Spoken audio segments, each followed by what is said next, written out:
Glory be to the name of the Lord. I'm happy you are alive. I'm alive. Thank God it's another episode of Come, Let's Discuss the Bible. Today, with me, I still have my mom in the Lord, Pastor Mrs. Olofinyoku. And I have Pastor Matthew in the house. And I have Pastor Mrs. Aluko in the house. My name is Bisi Arogusui. The topic we want to talk about today is sex in marriage. And I want to believe that if after the program today, you will have learned one or two things. As we begin with our mommy Olofinyoku. Is there any definition for sex?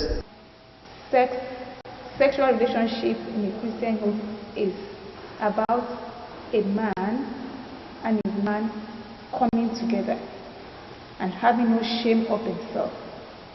Because the Bible says that He created them male and female. And they were created naked. And the two of them were not ashamed of themselves.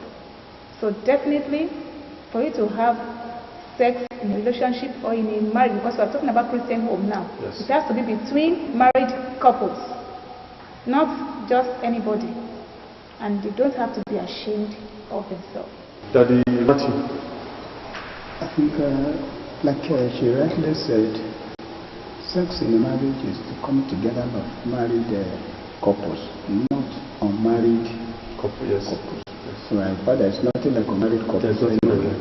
So, but between married couples, and it is given by God for the two of them to have pleasure together, and that is it. Yes, Mom. Yeah, sexual relationship between a couple is the closest aspect of a couple's relationship, is the most intimate of all, where the Bible expects them, or God Himself expects them, to go into one another without any reservation. Praise the Lord. Why should couple refuse themselves? If I may read from 1 Corinthians chapter 7 verse 5. Defraud ye not one the other, except it be with consent for a time, that ye may give yourselves to fasting and prayer, and come together again, that Satan tempt you not for your incontinency. Now, this verse is addressing the believers, people that are born again. And when we say born again, the Bible tells us that if a man is in Christ, a new creation, 2 Corinthians 5:17, and all things are passed away. And that means our former attitude, by the grace of God, is gone. And then we have a new nation in Christ. And that new nation should make both the husband and the wife to be submissive to each other. And as believers, I don't think we should have any kind of disagreement when it comes to having that kind of affair together, because the Bible says there should be agreement. Now, maybe one of the reasons, maybe there are kind of differences in marriage or in that area. For example, the woman, probably because of the stress of the day, is tired, and then the man will still say, so it is possible there will be disagreement in that area, or the woman will say, please. So, but being a Christian, you should be able to understand your wife. At the same time, the man should be able to understand her husband. We have various reasons to refuse one another. Daddy has said it will be out of frustration. Maybe the man has not mastered the act well, or the woman herself has not mastered the act. It could be as a result of tiredness, which you know is common with women. I am tired, I am tired. And it could be when there is any form of rift, any form of disagreement. Having said that, we should know that there is no excuse for defrauding one another. When we defraud one another, it is a sin before God, because God has issued a command, do not defraud one another. the way we see the sin of stealing, fornication, adultery, that's the same way we should see it when we default one another. It is a form of disobedience.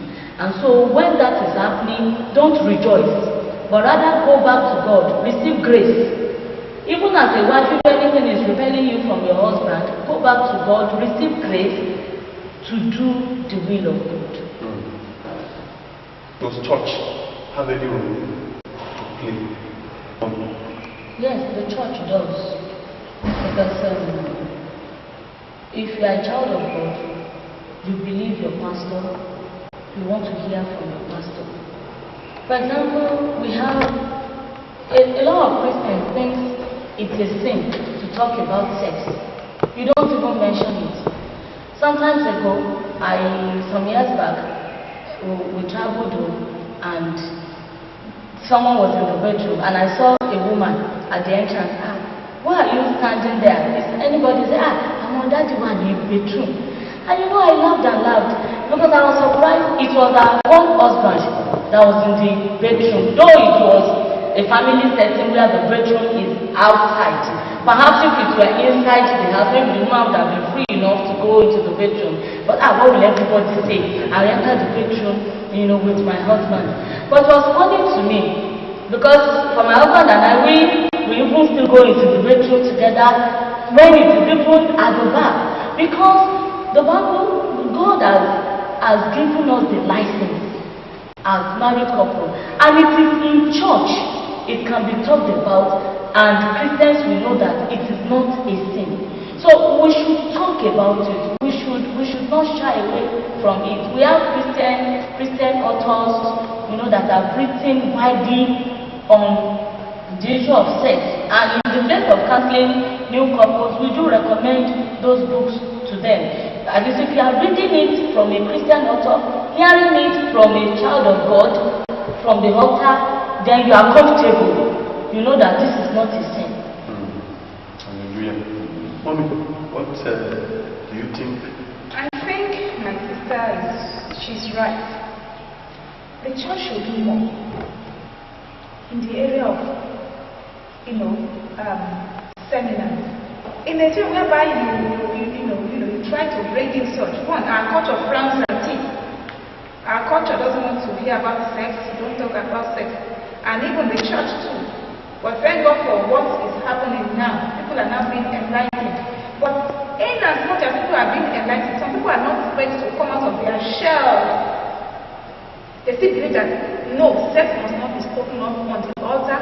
Sex must not be talked about in the church. We don't give what you don't have. If you as a pastor, you don't practice it, you can't come to those and start telling people that this is how to do it.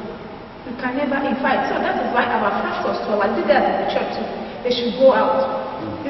They should be exposed. If I say that you should be exposed, I'm not saying that you should start learning the pornographic way of exposure. There are ways of doing things that will even better the lots of the church members. When you as a pastor you are going out, they see you and your spouse carried in the same cloth, your voice, everything. They will want to come closer to you.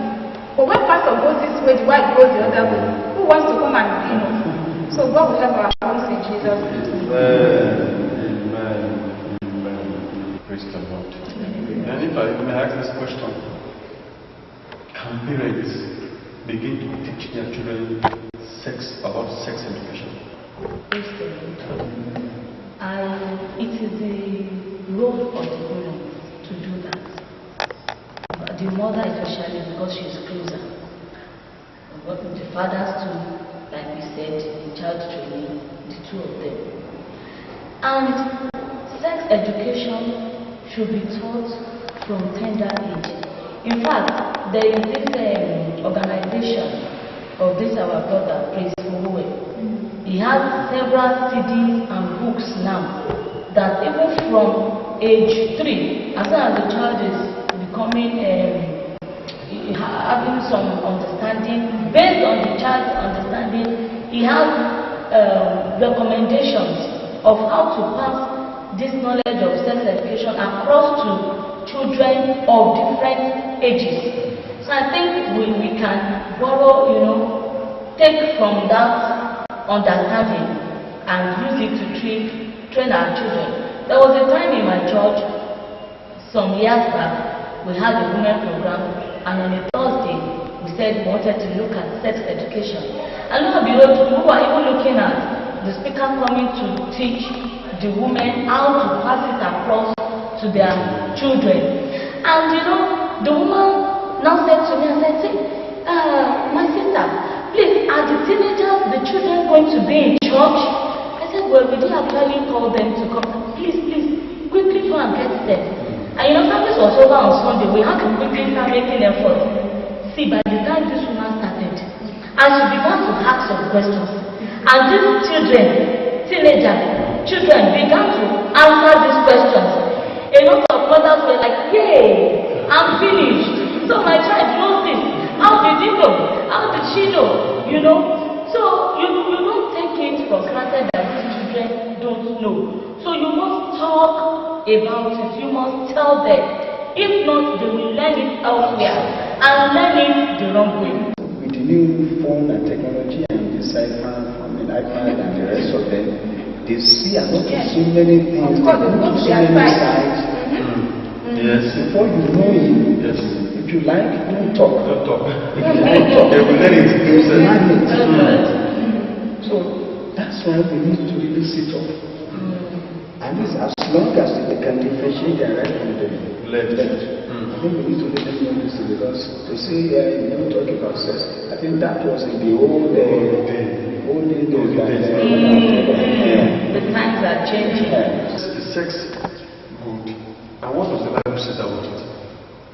If sex is good, I think I'm a medical doctor, but I think there's some kind of medical benefits that one can derive from having sexual relationship with one's spouse. You know, at times it helps the heart to function effectively. Because when you look at it, it's like a form of exercise. And it is also a God-given grace, given gift, that the man and the wife and his wife are supposed to enjoy together. Then if sex will make you feel a sense of belonging, a sense of commitment to the man, to the wife, to the husband. So it cements the bond of relationship. Of course, I want to say something like that the other time. So it cements a bond of relationship. And so that is why when you see a man and a woman going outside and either of the couple get to know, it sends prayers to the head. Hallelujah. Do you have anything different from what that says? No, really. But like you said, it helps the heart. I think for men, then for women, because my husband do tell me sometimes, if I'm not really feeling too fine, I know how to warm you up. I will say, I want you to make sure that I'm strong. And lo and behold, after coming together, you see that you are okay. And for a man as well, if a man is going through, stress, either in the office or anywhere, and is just trying to release his tension, and it comes for the wife, I believe the tension will go off him. And it brings about, in fact, a very cordial relationship. Nobody will be able to come in between you. Even at that particular moment, if you ask the husband or the head of whoever, he's ready to give to you. Yes, if sex is good, and the position of the Bible, like Daddy and Mommy have said, sex is good because God originated sex. And he said everything God created, he himself looked at it and said, very good. So sex is good and we should see it as that. And one of the benefits I want to add is that good sex in any home will save the man or the woman from strangers. If you look at Proverbs chapter 5, you will see the activities of a strange woman and how this young man was encouraged to watch out on the activities of a strange woman.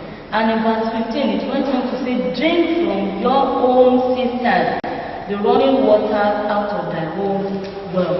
So when there is cordiality, because there's no marriage that has a good sex life that will not experience bliss, peace, you know. Like mommy said, even if there's no money, you are intact, you are still flowing. Even your prayers will be answered. How often? Since we are talking about good sex, how often should couple have sex? How often? Let's continue from where you stopped. Yeah, it's a mutual agreement, and it's not stereotyped such that we now have a timetable where we say it's on Mondays, Wednesdays, and on Fridays. You know, it can happen that you can just naturally fall into. So it should be as often as the two of you can accommodate it, as often as the two of you can flow in it. I've seen couples that have told me that they have timetable. They may have their own reason for doing that. They've already agreed. So there's no how, you know, men, because it's just like food to them. It is women that say, showing them, is it food? But to men, it's like food. So it's like once a husband understands, okay, Monday to Thursday, my wife is readily available for me, of course. Then Friday, so we want to wait upon the Lord. So what works for A, you know, it works for B. Yes, that you have any question? The only thing is just the agreement for them to agree together. Agree together. That's good. Then who should make the first move? Is it the man or the woman? I think everybody should be able to make that. Mostly the man does make the move. But I don't think there's anything wrong if the man makes the move. Mommy, what do you say to that? Yeah, the two, any of the two can make advance. The woman should not feel like it's a taboo, because you also have feelings, and so you should be able to express yourself. So far it is within the walls of the marriage. Some women say, I'm shy to be asking my husband that I want sex. You should feel free. The man too can ask for it. If it is 100 times, you should feel free as the man to ask for it. If the woman will allow, fine. If the woman will say, no, I can't, so I can only allow you 50 times, so I can't go with 100, fine. Praise God. Mommy, what do you say to you? I believe there are ways that a woman can tell a man that she is in the mood. It's your work. I do tell people because I do it myself. That's why I said, you can't give what you don't have. I don't wear trousers outside, but inside my house, I have a short skirt because I wear it for my husband. He knows immediately I wear that because there's something they call spag. There are ways you can use your body language, you know, to tell your husband that yes, honey, tonight I want you. So that's just it. I want to thank our guests today. They have done a wonderful judgment to this, and I want to pray that your home will not scatter in Jesus' name. And the rightful way you are supposed to enjoy your marriage, you shall enjoy it in Jesus' name. This is where we draw the curtain for this episode of Come Let's Study the Scripture Together. From me, Mr. Arobswe, we say thank you very much. See you next week, same time, same station. God bless you.